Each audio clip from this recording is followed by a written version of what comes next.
be julɓe Allah newnani len fontuɗo hande kadi ɓeydoniren fi dina makko bismillahi llazi yanhana las'al khayri bi alsunina nden fuɗɗorde o in allahu haɗowo haɗuɗo en yen ajju soppirgol yimɓe ɓen ɗenɗe men ɗen haɗugol bonna inde wotti fena waddindira. Au nom du décommandeur qui nous interdit de mordre notre prochain par nos langues, kuma mani few hala moƴƴa ya'ani ko ɗum firi ya'muruna bi tankibi alsunina ani sukhriyati wasabbi watamwihi walkhibati wazammi wannamimati. Wonɗum o haɗi en soppirgol yimɓe ɓen ɗenɗe men ɗen ko o yamiri en pottin ɗenɗe men ɗen e jalugol goɗɗo heɓkarino tampi oɗo no soñji ɓeɗo oɗo no ɓilli fewno o jala on ɗo wasabbi e yennugol wattam wihi e fenugol wankibati e ño'ugol goɗɗo wazammi e bonnugol inde makko hara ɓerɗe ma warki o sinde on ɗon boni wannami mati e waddinirgol wona hamane ko ɓe woni cousin e firawna i kanannminamo kanna an kadi no yeetaɗo miɗo waɗuma goɗɗu woluma goɗɗu terto nangirgollam ko goɗɗo go waɗi koya anndi noon kadi an fenanaɗo man namma laka namma alayka kala fenanɗoma o fenoya e hoore ma kadi ça c'est sûr mo fenanima a weltike to anndi o fenoya e hoore ma kadi kanko marché makko on. Dieu nous interdit d'éloigner nous instruit d'éloigner nos langues des moqueries, des injures, de la médisance, du commère et de la cacophonie. Kullu man takhallaqa bi hadhihi al-mawsufat qad asa. Kala jigginorɗo ɗiɗo piiji sifaaɗi haray o yetti yamaruye Allah o e wi ko fenande waddidirgol mokagol goɗɗo yennugol ñoɓugol bonnugol inde on tigi kala tawɗo e men no mari ɗum ɗo yo terto sina dow ko yettuɗo yamari Allah ko wonde e horude juula ɗo fof somo yeddi yamari Allah haray boni joni noon ine weeni ko faala ɗen aljanna ko be rewen e critère ji ɗum ɗon ɗi sartiji ɗum ɗon ɗin fiyo ɗum ɗo jaɓane. Allah dit que quiconque s'habitue à ces éco-précités a mécru, sogoti. Qala Allahu Allah dali qulu linnasi husna wolane yimɓe ɓen haala moƴƴa acce yennugol wolane ɓe haala moƴƴa o acca haɗaɗi ɗon kadi o daadi qulu linnasi qawlan sadidan wolane yimɓe ɓen haala gonga ha on tigi acca fenugol ɓaydani andi wondema Allah hino sutima say ko a gonɗinɗo accu mettidalngol yimɓe accu wolangol yimɓe ɓen ko hina gonga o yeeti kadi Musa kullahum qawlan layyinan firawna wonde bandi kanko yimɓe makko ɓe yawolanaɓe haalaji newiɗi wata yaaru sonko hay heferɓe ɓe wonko a waddoy Allah daali fa bima rahmatin min allahi linta lahum walaw kunta fazzan halisal qalbe lan faddu min hawlika woko sabu yurmede ko Allah yurma tagge fo gonko an Muhammadu neworanɗa yimɓe ɓe sa wonno ñaaɗuɗo hiɓɓiɗo muñƴuɗo fof dogeteno donc a waɗay doy kono ɗum fof ko kun kuccum kun ko kun woni probléme on kun kuccum ko kun bonnata fop mboɗo goy no mari probléme kono koko hawri mbo no mari probléme kono koko hawri aso ala wonde o waddidira o fenata o ño'ata o bonnata inde goɗɗo ɗin ɗon zunubuji fof fawakimo kanko ko so huwiri tere ɗen mais ngal ɗemgal ko masibo. Il dit aux gens du bien, de la rectitude, des mots doux. Ikana wuya fo accu wolugol ko hina gonga adi sola tiñe fenade lancay saare bonnay saare tawi tun ala ko wola sina tawi a wolay ko hina gonga ɓayde si juuti on tigi wiya ara fenay haray imma ko dundu shohor fam kusa tawi ko be ɗum wora fooro faara hal daga ahadiji dia latinta ma dum vanga ahadiji dia latinta ma wala waddini golde ma bonu gol inde yimbe sa tay tunum do Allah yida fi wata habidu Allah fanku man kana mutakalliman falyatakallam khairan aw liyasmut. Qala sallallahu alaihi wasallam Muhammad maki man arada istiqamata fali yasjun lisanahu wo kala fala do fewde bayle julde be de mi ihdina siratal mustaqima men to ke ma fewnu men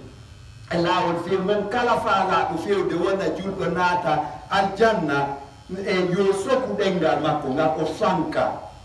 o fanka on tigi yo fanku si tari no andi si woli tu waddindira woni ma hunnata ahadi ma ko bonni ko yo fanku ko Allah enela don yamiri en dum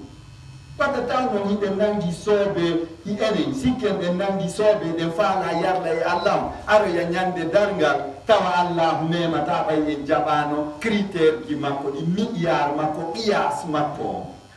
his conditions. If we don't accept his conditions, he will punish us, brothers and sisters. Wono Muhammad maki galla ma salima mixar wo du da hala non no fangi ko hisara ka aduna gawo la kara wo du da ha karango o lumbiela du ha gelwa ko kara o ma sari ajabale minna hundu ko sari en fo e ronjo di yembe ko Le nominé d'Allah dit que celui qui veut la droiture, qu'il serre sa langue. Comme dit Moufan, Itundu, Wakadala Annahu, Wende, Omaki kad imanul man ila yastaqimu biduni istiqamati lisanihi. Wo dewal goddo ngal jabbe take tanke dengal makko ngal wo laali ko haani ko.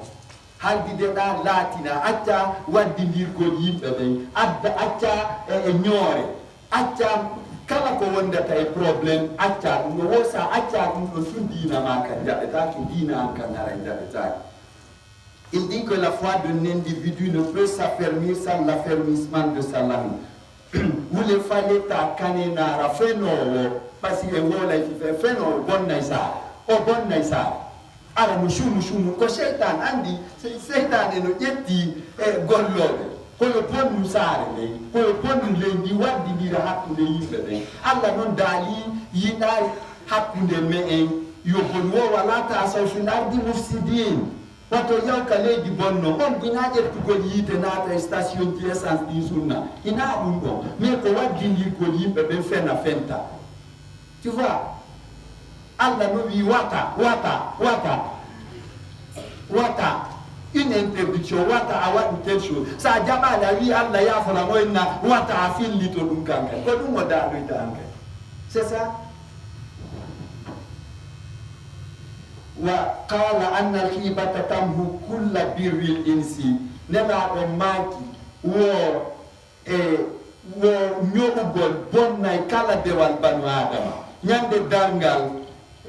buy innaynoɓe no rewde Allah ɓe dogayde ara e nela ɗon ɓenna nela ɗon ɗo joni intervenant mi jonnama tan ko e dossier an o bulletin an o passeport an o kono ko ka andi cachet rouge no waɗi e passeport kadi boy haray ko no man's land anewna naka yahugol e ndiɗo leydi tu vois o ona mi passeport an on cachetama rouge donc mi natata aljanna ko intervenant a mbayɗa andi an tigiɗa seediti hay se wondano ko ñim julɓe moƴƴo nelaɗo maka kala ko moƴƴinnoɗa ko boniri saabu ko ño'aynoɗa yimɓe ɓen ko tu vois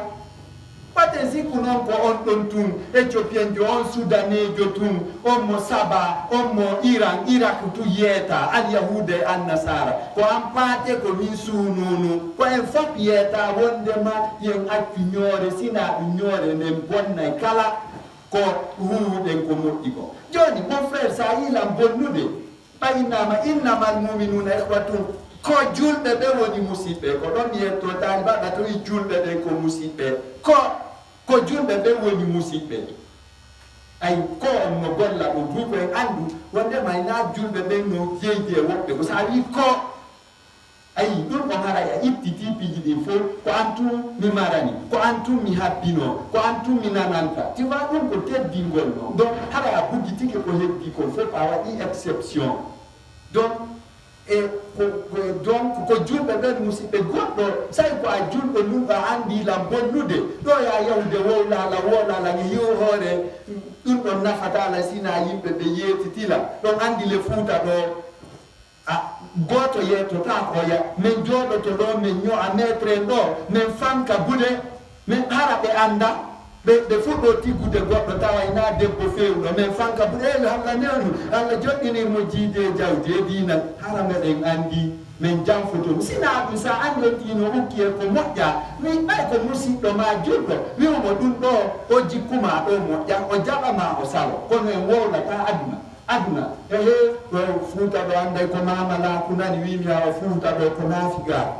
sinan a wonnay on tigi de facte de true wala on tigi gonga ɓay ko musidɗo ma ha o jikkuma ɗo de moƴƴa accumo ayi kono odion naata yewgo ɗum ɗon durba piiji ma moƴƴuɗi ni fof kon komi hulani en ko te yawito o daalon Allah e annabijo on ko ɗum mi huli par ce que sa yi yette jallojo e ngenangue ɗo o ñamani o gardi a jokkamo kanko aynore makko o ala yarde ndiyam pellet ko aljanna ono yette jalloɓe sur falao minen kadi koye bari so jallo kuyate meɗen kono si yette jallojo ñamali tun kañum e reedu mum ɗum pelletare o huuɗo ala donc wata gueru bonnal ngal dewal maɗo si wiyama de Allah daali hunde nela ɗon tintinnike andu sa fijiri a lutti wigol noon yo Allah naade ngadden allahumma amin yo Allah dando yi hal ɗum fof ko théâtre kuuɗe maɗe il faut poser les actes ko kuuɗe ɗe waɗata wata goto duwanoma sa huuɗi ko moƴƴi tun a naata e aljanna si fof duwanike ma lappanama fidawuji sa maayi ha hunde tuma ɗa moninno patron on il te frappe et éternellement c'est comme ça gueren ko allahu haɗi en kon accen ɗum ɗon wo uskut tasla geƴƴu fanku hisa hara hisi probléme woni ko woni wo haray a daɗisi a fanki a haray a wolali fenade a ño'ata goɗɗo a gonnata inde goɗɗo a waddidirta yimɓe ɓen haray a hisi. Il dit aussi que la médisance neutralise toutes les vertus d'un individu. Si say noon a geeri ɓenna immakkum a ɓarana fanku o ari dundu abara fa show up, he is here et tais-toi, il est venu tay an a woni dundu luru e nder société o e nder jama ka yaga e awa fanku nani fanku ari andari Allah hollima kisango ngal parce que ko seeɗa wawata trompude yimɓe ɓen a waddidiri kaari en feeñoye Allah mukhriju ma kuntum taktumuna ko suuɗuɗen ko fof o feññina ñande goo andoto jaka ko an fennuno ɗum ɗo hakkunde kaari e kaari ko an bonnuno inde goɗɗo goo ayi ɓe inni wo you can fool all the people in one part of the time but you can't fool all the people all the time a wawata jofinde jama on fof gundan ɗan fof tawa noon jofinde jama on fof saahi goto kono ko wirtere sakkitoranay noon sakkitoran tawa al-muhibu khaduru mal'un Muhammad sallallahu alaihi wasallam maki wo ñoowo ko jamfotoɗo mo Allah huɗi taw sino mo Allah huɗi naata e arjanna o naatata donc wo ñoowo ko jamfotoɗo sina haƴi o wowlana o ko Allahu la yuhibbul kha'inina o yiɗa jamfotoɓe ɓe o yiɗa ɓe gonto yaata fidaw si waɗi ɓe yahay ka arjanna yaata ka yiite donc terto janfagol men yomin terto janfagol mo wowlindira nen gonga si on tigi bonniɗo ya ñowde mo wowlan mo gonga o acca so accari an joni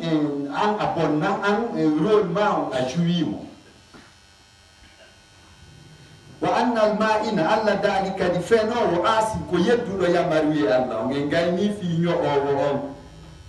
wo on ɗon ko yedduɗo yamaruye Allah on wo lan natakallam illa lil ihtiyaji Muhammad sallallahu alaihi wasallam makani en enen wonɓe ɓen ka ka groupe makko enen julɓe ɓen wonde wate wowlu sina hara ɗum ɗo no hitti wowlugol fenande noon hittata wowlugol waddidirgol hittata wowlugol o ñoore tawata no hitti kono taw ko hitti tun nécessité ko haani kon tun ko woni laabudda kon tun wowlete angle ɓe wi if you lie down wosa woni fenowo tun fima yani if you lie down ko sakkitorta ko wirtere koyeran ko ɗum no woni signe wondema ko tashiratul nar habbima ko visa yiite ngen haray habbima si tawi tun kaari maayi ɓe ƴettiri fuyon alhamdulillah nduɗo nduluru wiwi hakkude ɓe o waddidiri lange yimɓe ɗo modi baade min ala ko wolallanfima andi mi taƴinoma ɗo zaman ɗuɗuɗo kanko waddidir ɗum on fure si ƴettama ko alhamdulillah wiyete o mayani en ayi so hewti noon ton ka ɗaɓuru ko subhanallahi o tawata ton frappe go si tawi noon fure goɗɗo ƴettirama ni se ka adunaga ko hamdu o tawoyta to yettore Allah ko aljanna o tawata toon par ce que haray o son jata ƴeefo Allah il dit ailleurs que le menteur est pervers ne parlons que par nécessité wa kala o maki kadi anna sabba yennugol bahyum nahawallahi ko bewangol Allah no yenna tum mo nande yenna mo nan ko yennete so nani menen ɓe ceernoɓe men e yennoje on yippay men menen dewiyaɓe ɓen wo meɗen kel yenna tum ko woni wonko yennugol tum Allah huuɗi mi wattidirte ni andudo wondema haray a bewani Allah ɓay Allah daali ya accu yetagol yimɓe ɓen ko mettata donc iɗa waɗi biriwol newgol awdi bonki hoynde ka gallema par ce que ɓay koygol ko ɗum koye nanata siko nani ko alqurana woni jangede ko ɗum ɓay koye ala diina wo koye ala naamu o say ko yennoje koye tawi ko ɗum koye jokkata kay par ma on hino toon on mon guerɗa ha ekkiti ɗum ɗo siɗi hu ko moƴƴi lappa wasifa e lasim e moƴƴude waɗa itikafe umra e hajju e sadaka e moƴƴude hooru ha honto ɓay tum a fuufi ko boni andu on ɗo wonoyay arqalatal laka amama ala tariqika lil jannati o sakkoytoma onna he min mi heeɗiɗagoye probléme Allah daali mi natata janna par ce que mi yennayi kono noon ko am ekkitilan ko an mina menen ko ɗumen nanade alqurana no jangge kamen ha hande donc Allah intervenu Allah daala ka woni o yennowo sumay ɗon an kadi mba makko ko ɗon sumata ne o womo on kadi newɗo mo kadi ko o ɗon sumata wayi en anda ko mo nan yiɗe yenna a nalɗe annay tun ko goɗɗo dumba no yennude wonɗon koye mokkobaɓe wo koye muslimun ko jebbiliɓe ko ari wo yondinora ɗum ɗon ina ɗum ne irte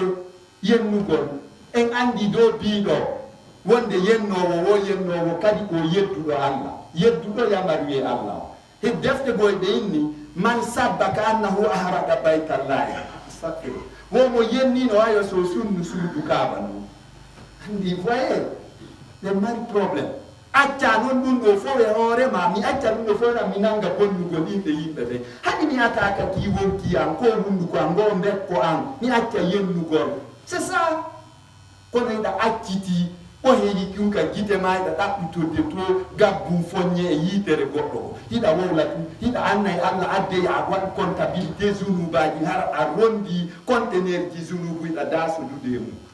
ha boyoɗa noon Allah naadete aljana pourquoi wa ma rabbuka bi zallamin lil abid bos joma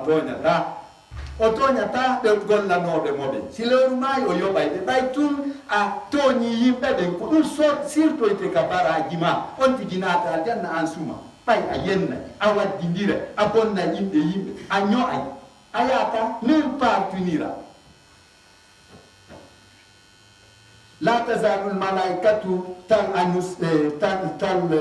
anul musibba Allah e malaika ɓen accata huɗugol ba tanke yiɗa yennude ɓe huɗete hunande waɗere malaika naadima yiite donc ɓaynon Allah ko yurmeteɗo guereñ awa o moyen mbi hande ari goyon nani yennetake min kadi mina surtout menen professeur Dieng ɗo no andi komi yennay ɓe moƴƴa ka lekko au lycée je les enseigne mais yennay ko ɓay tun kadi ko bleu blanc gaadi sa yenniɓe ɓe fofete min fanka na ay ɓe fofay bleu blanc fofay a yenni ɓe fofete. Il dit qu'un juré se serait rebellé à l'endroit d'Allah. Nani ni manide yennore moja. Wa anna man ihtabaka takaffala jami'a zalalatika. Muhammad maki wo sallallahu alaihi wasallam kala nyodo ma faunti ke o shari ke kala zunuba imani. Before ko shari ke. Yawo ya kondu frère kondu ngaduma kay do min hari mi nyo ay wona min gadi hari mi yenna mi sikkude mi nangi sobe jaka fot bonino do e tan do non nise wa tazunnu an satanfa'uka nadamuka iza zallat qadamuka ila sikkude nise ma de nafoyte tuma teppere ma de molto e kaka fasiraki apita de kayite nafata akken éviter reno den e min soygol jaɓen ko wona ɗen haɗede ko min mi watton minen buye amen watton heɗito kadi komin wowlata kon komin watton heɗite waɗon komin wowta ko moƴƴi kon koana ton jokku jikku amen bawale ustad ka bowarnode yennayi nanuɓe yenna kono an wata jokku ustad yehi lawol mum Allah récupéri ustad o a taway ko saliɗo yamaruyel an ta jaɓu ɗum de ta jaɓuwal ba ustad so feewa sabari te sala sabari mukana mamunyo moy goddo kadi si yennima nyoima bonnima inde ande ireno parce que ko gagno ma ko shaytan addi moy ma c'est un délégataire de Satan en toi o immi shaytan immi moy am si mi bonnima inde wata yotto si mi yennima wata yotto si mi nyoima yo anterto wata ko kuddindi mi wonni ndi nabor baraji maɗi en fo sumoyi ko muñal bonata sabari te sala de muñal bonata abada muño ko ɗon non satti kono ko ɗum non muñotoɗa ay si tawi a nani mi ñoyima kadi a taƴi kela ay balɗe tati baraji ɗe sa taƴi kela a innanilan ko juulata ko e nder 40 jours jaɗɗetaki ay fay min koni kaka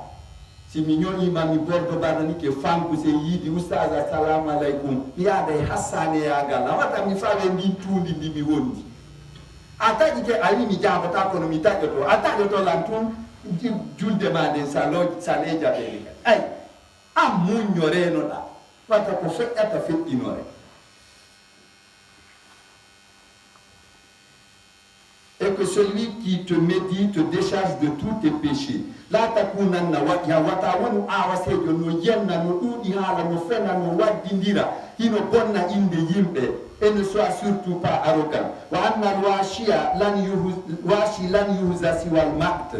muk waddindirowo o yoɓetake sina hutare mo fenani on hutotomo par ce que si tawi tum mi seedi tani ke ma hay fenande mi walli mi jinganima mo toñu mi jinganima harale lan ande a toñu hay an ara ya hutikela a tawnata lan kaɓe hooliɗaɓe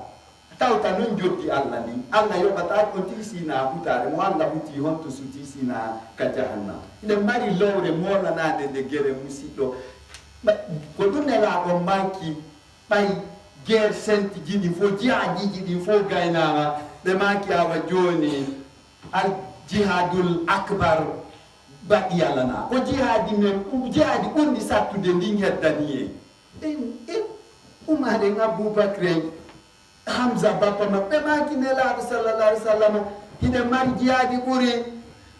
kaswatu badre uhud ɗin guerre sainte ji ɓe maki ɗe mari ko ɓuri ɓani ko honto ndin jihadi ɗo watta eni ko haɓugol wonki men kin joni hay ko kefere o woni ɗen ham joni ko en haɓu wonki men kin acca fenugol acca añangol acca ñoɓugol acca waddidirgol o yii ko ɗum ɗon ɓuri sattude haɓidugol e wonki mum kin par ce que hiki e nder ma your soul is in you brothers and sisters ko wonki kin no e ma ko kanki woni moteur ma ko ya taw non a yiɗa kin ɗon ko yamirtama ko sago andi ko probléme ɓurɗo mawnude on no donc Muhammad sallallahu alaihi wa sallam a falja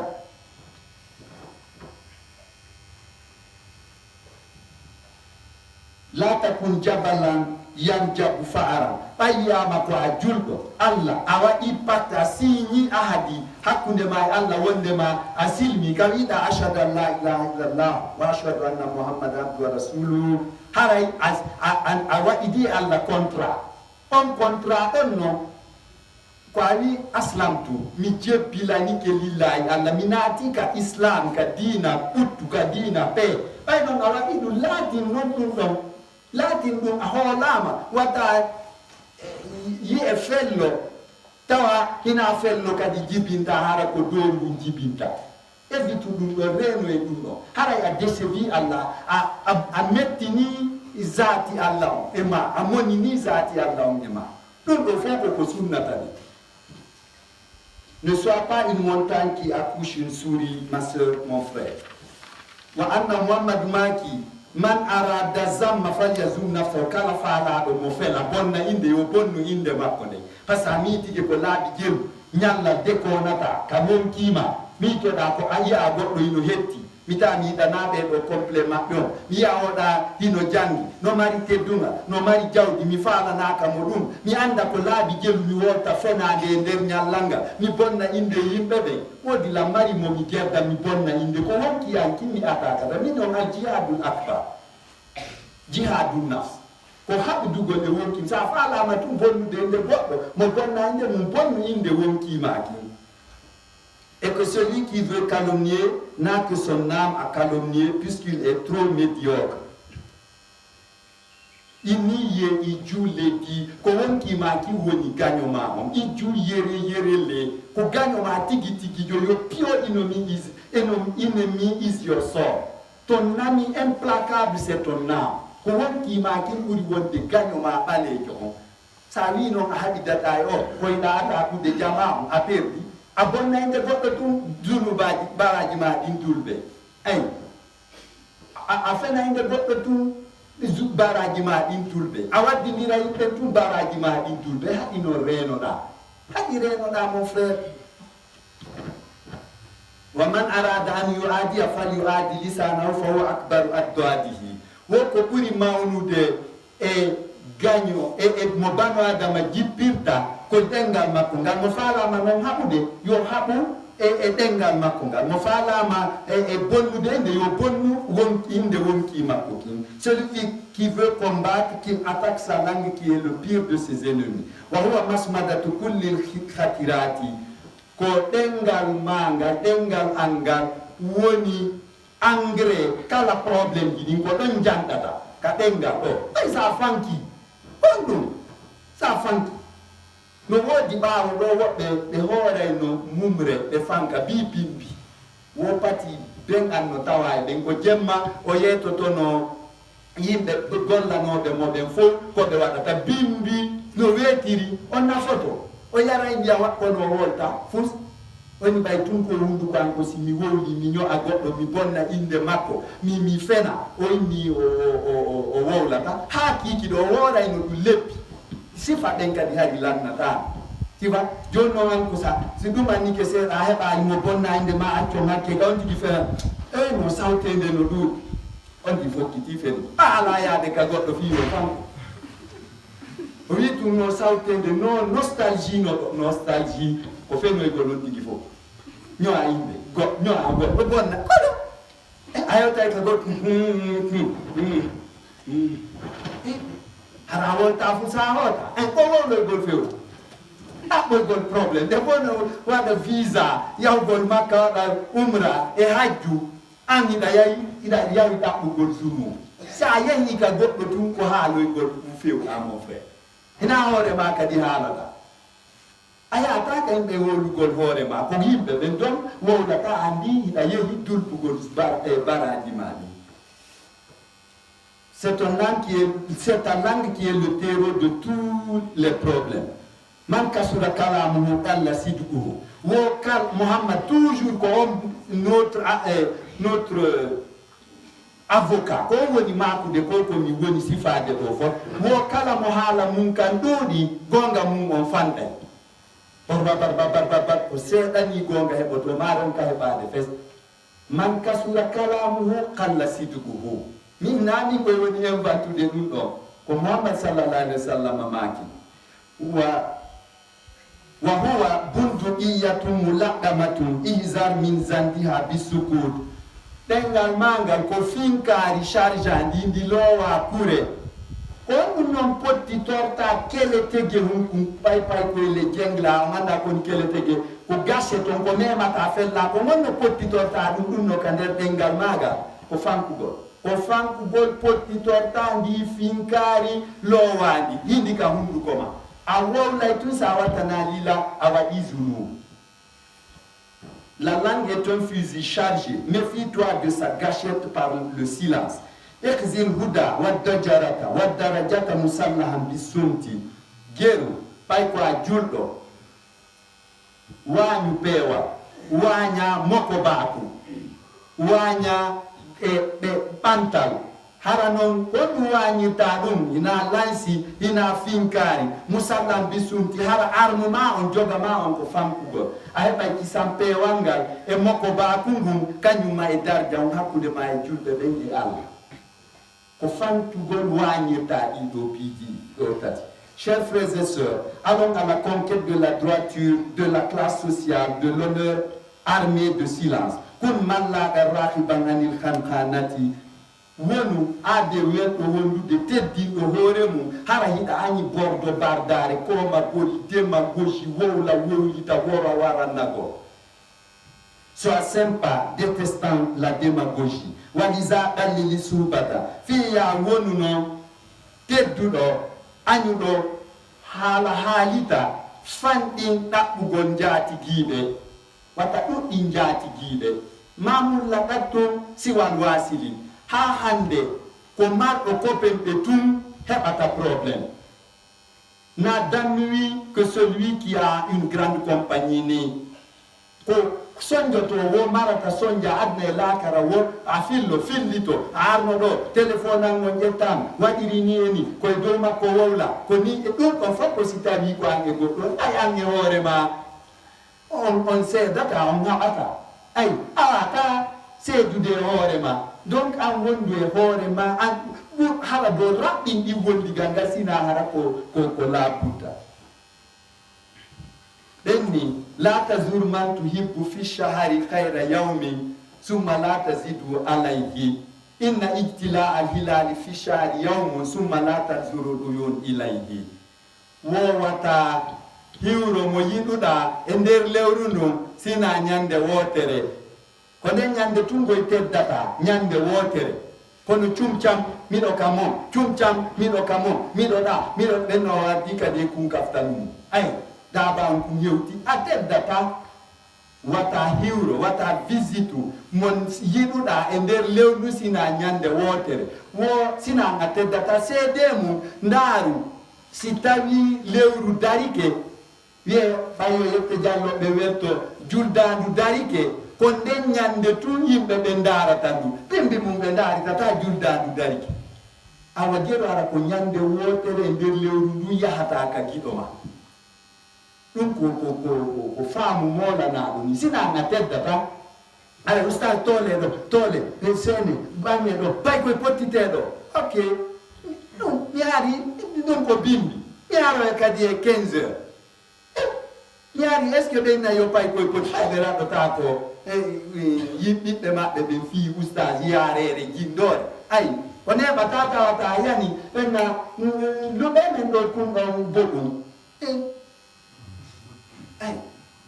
ma oɗo bobo yanno moodi acce ɓantanon men mo moodi ono ka ɗon hunƴi moodi siko ɓiɗɗo mo yannoni on ɓanta ay tuna woni yarere a wiya joɗɗa ko gamon a heɓay koɗo andata ko Muhammad maki kon ko goonga woni kama ɗum fanɗin jaatigiɓe fanɗin il faut minimiser ça fanɗin jaatigiɓe. Pour se le faire, et peu de compagnes. Man hazra mafazinu yakun wara alisani wa yasibu fil ma'azagi. kala do wor ndotoɗo yawa teppunjo hakkil makko kinko ka ɓaawo ɗengal makko wonata donc haray ko hakkil makko ɗengal makko ngal woni mo commandade ina kankon laamoto ɗengal makko ngal haray o yani o piitiki. Le bavard, c'est sa langue qui commandera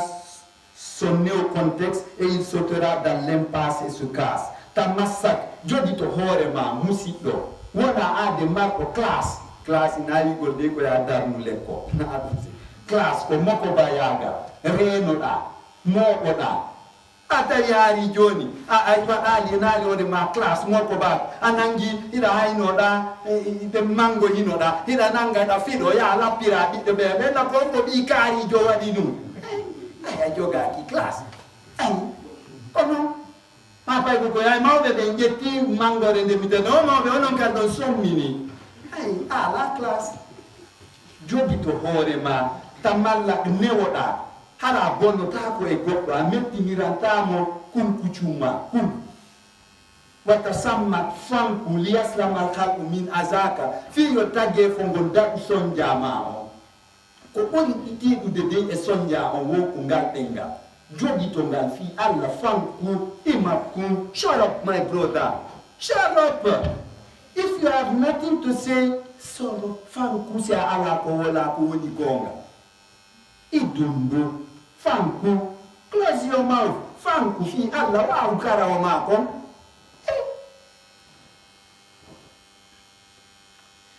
Résigne-toi, sois jovial, parle peu pour que l'humanité soit à l'abri de tes torts. Bisum tikun mustahiyan tuntakab. Joni fiyo Allah yide, yimbe be yidama, julbe be yidama, her sirtage fo allangol fankugol. Ay ko sa wowli goddum e wona bonni a ñoƴi goɗɗo a bonni inde makko ɗuytu haala kam fanka her sirtage fo ngol fankugol. Par le silence soit pudique afin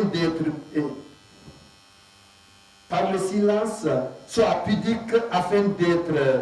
généreux. Il a wi'ama law kana al-kalamu zahaban lakana sukut ma'asan. Yewtoɓe nunona Allah danna Muhammadu maki ko ganduɓe ɓen wo si tawno haala ko kanŋe fankugol kan wonay no jama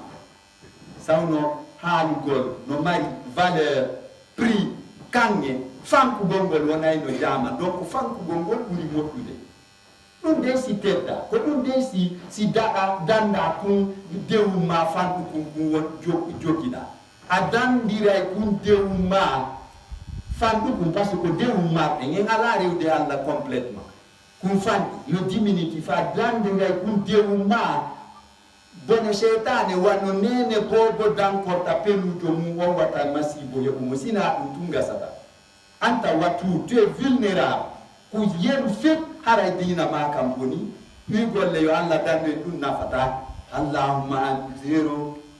actu ko wiyaɗa ko lanni istashrif kulla halin birrasanati wal qatanati takunu aska wa akramal wara. Gérir ko ari wo hunde wo hunde ñawirnde deƴere hakkil si a ɗum ɗi haala noon hakkilki ndeƴata ñaaw ko ari wo gollitir ɗum ɗon deƴƴere e tabitugol kama a ɗum wata ɗuɗu jindugol a wonay kisam ɓurɗo fof marde hakkil ɓayɗa deƴƴiti ɓurɗo fof teddude ɓaydiɗa kama